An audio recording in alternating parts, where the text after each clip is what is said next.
देश की राजधानी, जहां रात में कानून की रखवाली कुछ गिने चुने पुलिस वाले ही करते हैं, लेकिन 23 नवंबर 2024 की सुबह सुबह संगम विहार की एक अंधेरी गली में कानून का वही रखवाला खुद कानूनहीनों के शिकार बन गया। सुबह 4:45 पर संगम विहार में शहीद हुए एक पुलिस वाले कांस्टेबल किरणपाल मर्डर केस के बारे में आज हम बात करने जा रहे हैं। कांस्टेबल का नाम था किरणपाल, एक पुलिस कांस्टेबल जो ड्यूटी पर निकला था लेकिन घर जिंदा नहीं लौटा। आज की एक कहानी सिर्फ एक हत्या की नहीं, बल्कि सिस्टम में नशे, बेरोजगारी और अपराध की उस सच्चाई की है जिसे अक्सर नज़रअंदाज कर दिया जाता है। संगम बिहार का एक किस्सा जब जब लोगों की ज़ुबान पर, जब जब लोगों के जहन में, जब जब लोगों के दिमाग में ये बात आती है, उस कांस्टेबल को लोग याद करते हैं आज भी, तो लोग घबरा जाते हैं, हिल जाते हैं, परेशान हो जाते हैं। दिल्ली का संगम विहार इलाका दक्षिण दिल्ली का एक घनी आबादी वाला क्षेत्र है। तंग गलियां, बताया जाता है अवैध कॉलोनियां भी हैं। रात में बेहद कम रोशनी हो जाती है। नशे का खुला कारोबार। यह इलाका पुलिस के लिए हमेशा से हाई रिस्क जोन माना जाता है। एक प्रकार से कह सकते हैं रेड जोन एरिया में आता है ये एरिया। किरणपाल कौन थे जिन कांस्टेबल का जिक्र किया जा रहा है?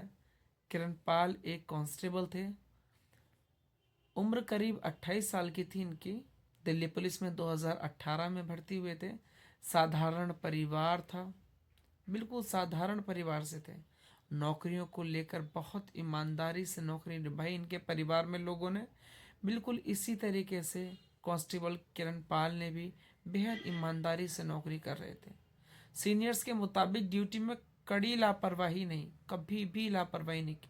कुछ महीने पहले ही उनकी पोस्टिंग गोविंदपुरी पुलिस स्टेशन में हुई थी। 23 नवंबर 2024, वो रात, वो सुबह रात 2 बजे किरणपाल नाइट पेट्रोलिंग ड्यूटी पर निकले। इलाका वही संगम विहार और आसपास की गलियां। सुबह 4 बज के तकरीबन 30 मिनट का समय। अधिकतर लोग नींद में होते हैं, लेकिन अपराध अक्सर इसी वक्त सबसे ज्यादा सक्रिय होता है। सुबह 4:45 पर संदिग्ध हरकत होने लगती है।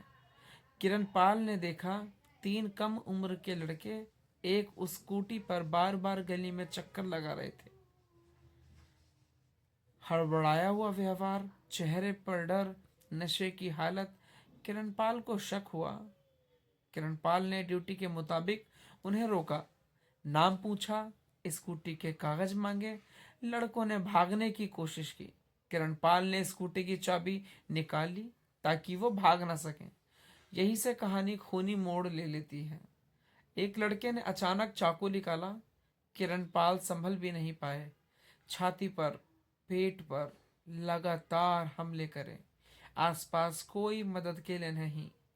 कुछ ही मिनटों में एक जिम्मेदार पुलिस वाला खून से लथपथ जमीन पर गिर पड़ा। स्थानीय लोगों की मदद से किरणपाल को तुरंत अस्पताल में ले जाया गया, लेकिन डॉक्टर ने उन्हें डेड ऑन अराइवल घोषित कर दिया। एक और पुलिस वाला ड्यूटी करते हुए शहीद हो गया। जब यह खबर दिल्ली पुलिस ने सुनी, खबर फैलते ही पूरी दिल्ली पुलिस एक्टिव मोड में आ गई। Crime branch, special cell, local police, सभी टीमों को एक ही साथ आदेश मिला, कातिलों को जिंदा या मुर्दा किसी भी हाल में पकड़ा जाए। जांच की गई। जांच में सामने आया तीनों आरोपी नशे की हालत में थे। उम्र 18 से 21 साल की थी। पहले भी छोटी मोटी आपराधिक गतिविधियों में शामिल थे वो लोग।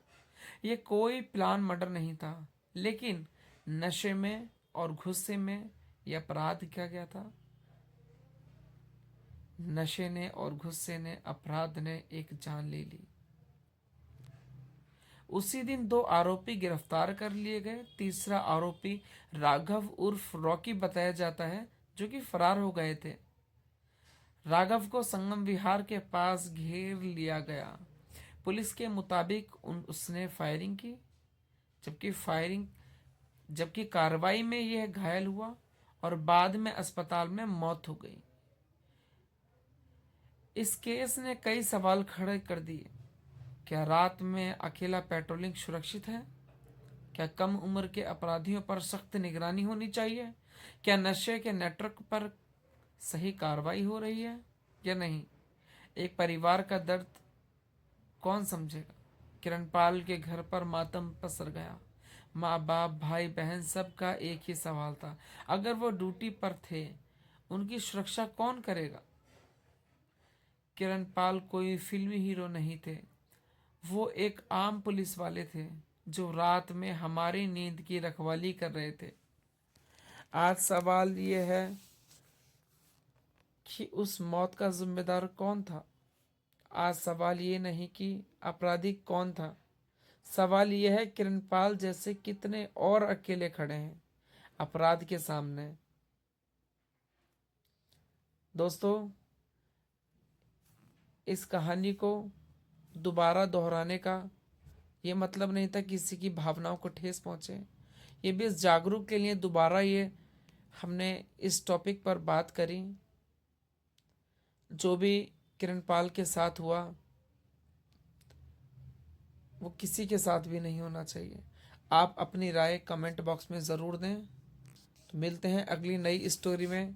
जब तक के लिए अपना ध्यान रखें, सतर्क रहें, सावधान रहें। हमारा किसी को भी किसी की भी भावनाओं को ठेस पहुंचाने का मकसद नहीं है। हमारा मकसद सिर्फ लोगों को जागरूक करना है।